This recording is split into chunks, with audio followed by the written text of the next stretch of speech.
vestibular migraines are migraines that are caused by an imbalance within your vestibular system. The reason why this becomes pretty significant is the connection between the vestibular system and our autonomic nervous system. So we know all headaches or migraines are going to have a effect on your autonomic nervous system, which is your sympathetic, parasympathetic. It's the same system that controls the dilation or constriction of blood vessels. Dilation, blood vessels get larger. Constriction, they get smaller. When we get what we call vasospasm, that's when we trigger the pain signal for head pain. So we don't actually have pain receptors in the brain, but we have nociceptive receptors lining our blood vessels. If you have this, it's very dangerous, high risk of ischemia or hypoxia of the brain, so it needs to trigger pain.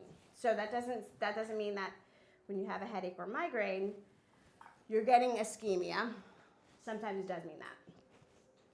But that's all to say that our vestibular system is the system that is going to tell your autonomic nervous system where you are in space. And that's really important because we have gravity.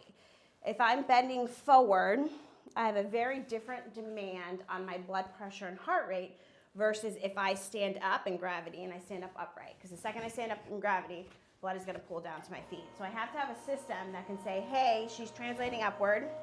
Gravity's going to pull blood to her feet. We need to do something to change our vital autonomic function, which is blood pressure and heart rate, so that we get blood up to the brain and it doesn't go down to the feet. That's your autonomic nervous system, that's your vestibular system. So you will have those patients that have a vestibular imbalance, and that will cause vestibular migraines.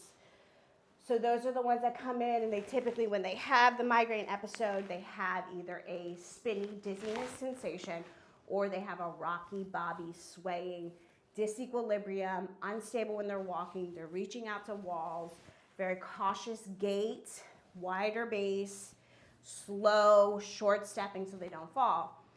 Some patients will come in and they'll have that type of gait, but they won't really complain of dizziness, and it still can be a vestibular migraine.